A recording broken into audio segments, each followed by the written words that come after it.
Let's bring in California Democratic Congressman Robert Garcia. He's the ranking member of the House Oversight Committee. Good to have you here, Congressman. What's your reaction to what we learned and heard from Tom Homan this morning, this drawdown of 700 federal personnel now in Minnesota and citing cooperation with the local officials there? Well, look, we'll actually see what actually happens. The reality is that they should be drawing down and drawing back all of the ICE agents and all of the agents that are right now causing massive harm to the community. And according to the governor and the mayor, are actually causing more harm than good. They're actually making the community less safe. And so I think we've got to hear from the governor and the mayor on actually what's actually happening on the ground. But the killings of Renee Good, of Freddie, and so many others should concern every single American.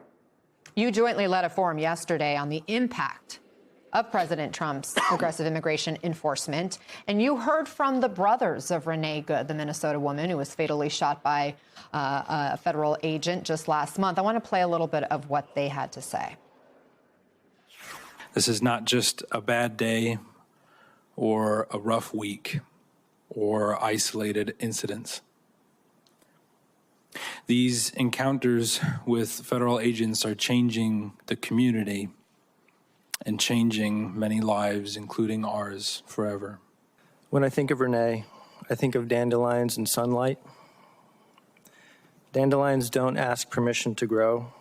They push through cracks in the sidewalk, through hard soil, through places where you don't expect beauty, and suddenly there they are, bright, alive. Unapologetically hopeful. That was Renee. These are the brothers of Renee Good. Why did you think it was important to hear from them?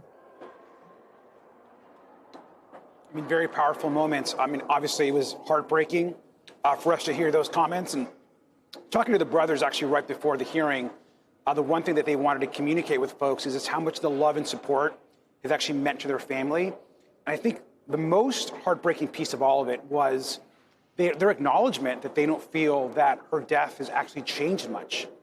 They're actually saying that they were hoping that Miss Good's death would lead to actual change on the ground and across the country, and they have yet to see that. And so I think it's up to us, all of us across this country, to fight hard for those that are being abused, that are being disfigured, that are being killed on our streets by our own government.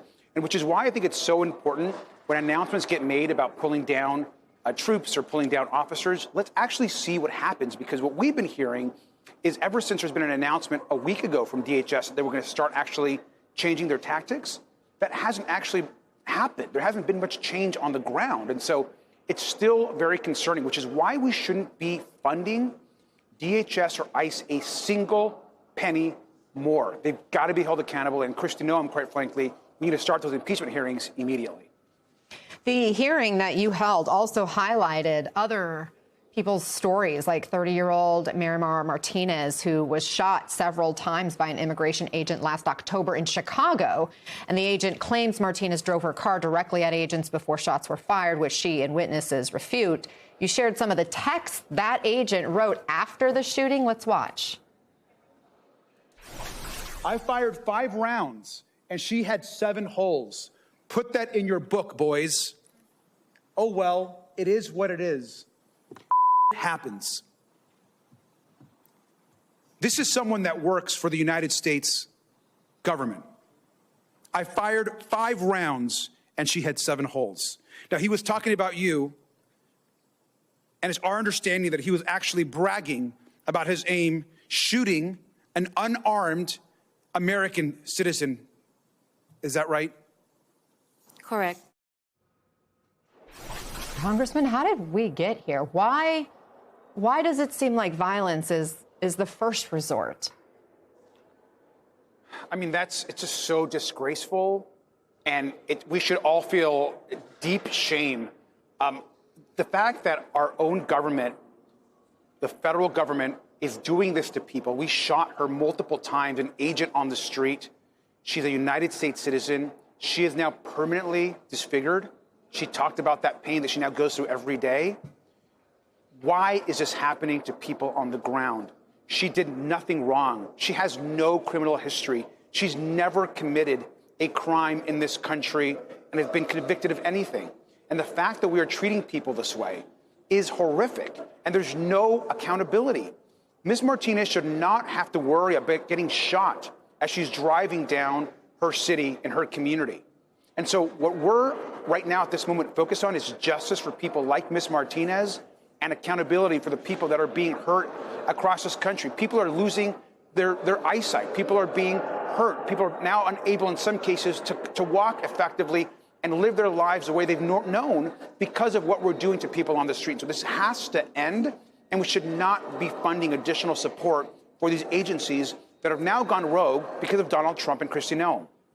Congressman, because you are the ranking member on the Oversight Committee and you have that Epstein investigation that you guys are conducting, I do want to ask you briefly about the Clintons. Apparently, they reached an agreement with House Republicans to testify in that Epstein investigation. What do you expect to come from that? And will you also call President Trump to testify?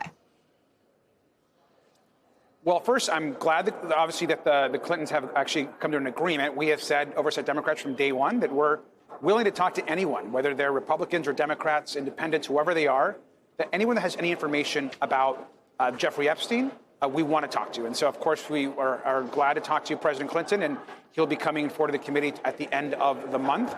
But look, also, I think that James Comer and Republicans have set a new precedent in this process. And certainly, there's no question that we want to talk to President Trump. And so we'll see if Republicans will join us in that effort. And we would encourage House Republicans to get President Trump to actually speak to us, other family members, anyone else that has any information about Jeffrey Epstein. He and the DOJ think this investigation is over. And what I'm reminding them is our investigation is actually just getting started. So a lot ahead. Congressman Robert Garcia, we know you'll keep us posted. Thank you very much for joining us and taking the time today.